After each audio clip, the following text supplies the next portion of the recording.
Eging. It is a Japanese term for squid fishing. It's been rising in popularity in Southeast Asia, especially in Malaysia and Indonesia. With more and more anglers jumping into the Eging scene, let's talk more about it, shall we?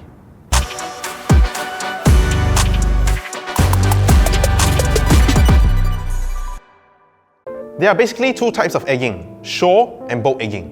As the name suggests, shore egging means you fish for squid from the shores, on sandy beaches or rocky shores, while boat egging means you fish for squid, well, from the boat. Both have their own techniques, but boat egging can be broken down into two different techniques. The more popular tip egging and the Metal Sutte. The main difference in both these techniques lie in the target species of squid. One of the most popular, other than the green eye, is the Arrowhead squid. In Malaysia, it's more popularly known as sotong jarum because of how much it looks like a jarum. A jarum means needle in Malay. In the video, we'll be talking about the Metal Sutte technique, which targets specifically the Arrowhead squids. Now, before we talk about how to fish more Arrowhead squids, we should talk about where and when to find them, as well as the behavior of these squids so that we can better land them for dinner. Right, since the season is coming soon, I'll reference Malaysia in this video. In Peninsular Malaysia, the site where KL is at, the season for Arrowhead squids start as early as mid-February off the coast of the northeastern state of Kelantan. From here, these Arrowhead squids will swim downwards all the way to the eastern coast of Johor and end the season off around late October to early November. Compared to the green-eye squid, or cebak, as many people call it, the Arrowhead squid is less aggressive in the day and becomes more active at night. Another important difference is in the hunting grounds of these squids. Green-eye squids usually hunt towards the bottom of the sea, even during their active periods. Arrowhead squids, however, swim around different water columns to search for their food during the night and sink to the bottom during their inactive periods in the day. So that covers the behavior of these squids. Let's look at the tackle. This is what a Metal Sutte setup usually looks like. You have your rod and reel, a PE braided line tied to a rig with either a sinker at the bottom and an ENG lure on top, or a Metal Sutte lure like this at the bottom with an ENG lure on top. So it's either a sinker or a Metal Sutte lure. We recently did a video where our Japanese instructor Tomidokoro Jun-san went to Pulau Perhentian off the coast of Terengganu in Malaysia for Arrowhead squids. He covers a lot of the technique in Metal Sutte and a detailed breakdown of the tackle setup. You can look at the video here. Now, time to break some myths and talk about some facts about these squids. Myth number 1, squids are attracted to the light. This is false. In fact, they don't like bright lights. You might have seen videos where squids gather around crazy in a frenzy around light sources, but that doesn't paint the entire picture. In fact, light sources draw in the smaller fish, which are prey of these squids. These small fishes are what lure the squids in. Some boats have light sources installed underneath their boats. When these lights are switched on, what happens is that you start sinking the squids toward the bottom of the sea instead of attracting them up. They only come up once the light successfully lures in small fish, which explains why sometimes after switching on the light, it takes half an hour, 1 hour, 1 hour and a half perhaps for the squids to show up. Then you might be wondering, what about those fishing boats with light sources shone from above the water, from the roof of the boats? If you notice, the squids don't really go into the lit areas, but the light intrigues them, so they just stay outside the lit areas. This is why anglers who do night egging for Arrowhead squids either cast out into the shadows, outside of the lit area, or drop their rigs directly below, where the boat's shadow provides coverage for the squids from the light. These two areas are where the Arrowhead squids usually lurk. Great! Now that we've covered when to find them, where to find them, and talked about their behavior, let's talk about the techniques to land them. One distinct feature across all of Shimano's Metal Sutte rods, be it the BB, SS, XR, Xtune, or the most expensive Limited, use solid tips. These tips are important to present the Sutte Eging lures well in the water, and more importantly, enables you, the angler, to detect bite accurately.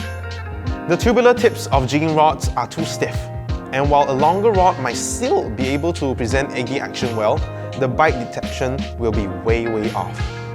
Compared to the tip egging lineup, where there are only spinning options available, the Metal Sutte rods are more baitcast centric.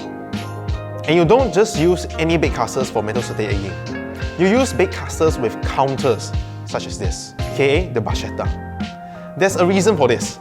Remember earlier when I mentioned the two areas Arrowhead squids tend to lurk around? One of them is in the shadows of the boat, meaning they're directly below you. Also, remember how I mentioned that Arrowhead squids typically swim around all the water columns looking for prey, top, middle, and bottom? Without a line counter, you won't be able to tell accurately how far below the squids are. They could be 9 meters, 14, 17, 23 meters below you, and you wouldn't know. You need that information to repeatedly land those squids. The whole lineup of Barchetta reels from BB to Premium offer line counters, so if you don't want anything too fancy, just get the Barchetta BB will suffice. The reel comes with a backlight for you to easily see the counter even at night.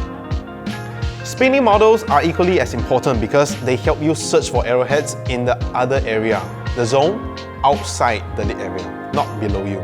This zone is further out, so you need to cast your rigs further. With solid tips, you can't really be performing overhead casts now, can you? So your only option is to underhand cast the rig out, and this is done much better on a spinning setup. Any spinning reel with a shallow spool will do. Size 2000s to C3000s will suffice. Single or double handles don't really matter much, but if you want that extra balance when cranking, go for the double handle models. As for the solid tip technology, there are three main types in the order of increasing sensitivity: Tough Tech Alpha, Tough Tech Infinity. The more sensitive the tip, the easier it is to detect reactions and bites. Speaking of rod tips, let's talk a little bit about how to read Shimano's codes on these Metal Sutte rods. I'll use examples from the Sephia XR Metal Sutte lineup. So let's start off with the B66M S/F. The B represents baitcast. The 66 means the length is 6 foot 6 inches. The M shows that it is a medium action.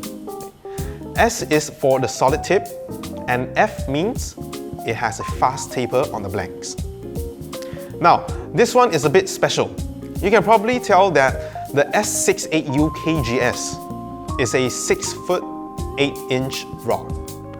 It is also a spinning model with the S. But what do the other letters mean?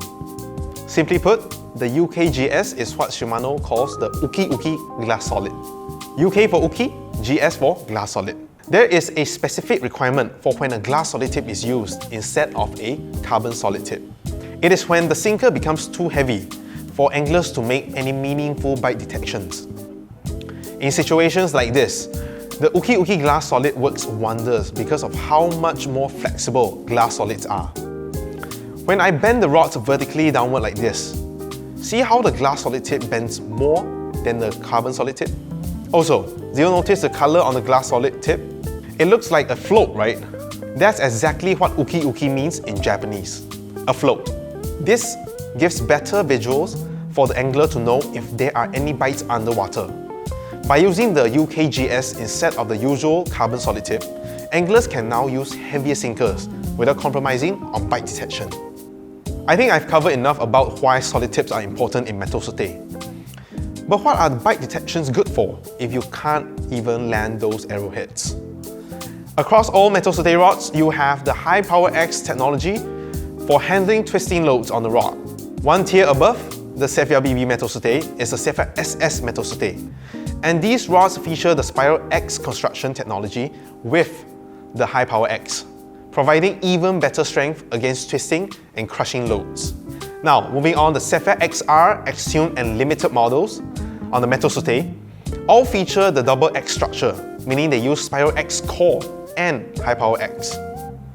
The Spiral X core uses a much stronger material in the Spiral X technology, so you can expect even higher strengths and torsional rigidity, all the while still being light in weight. Now, the Sephia XR, Extreme and Limited Metal Sutte rods also feature the carbon monocoque grip for extra sensitivity and the rod grip for better bite detection. Lastly, let's talk about how to choose the SKUs that's available across all of Shimano's Sephia Metal Sutte rods. I recommend deciding using just two things: water depth and current speed. The deeper the waters, the heavier the action you should go. The faster the current speeds, the longer you want your rod to be. For example, if the water is shallow and current speeds are very slow, use a shorter model to control the eggy lure effectively. Since the water is shallow, the squid size is most likely going to be smaller than average, so a lighter action is enough. Conversely, if the currents are fast while the water is still shallow, use a longer model so that your eggy lure doesn't move too erratically when you work the lure using the rod. Let's say the water is deeper, the squid size is most likely going to be larger, so use a heavier action instead. This was a long episode, but hopefully you have a better understanding of how Metal Sutte works now. Does hitting the water for arrowheads at night excite you? Let me know in the comments below.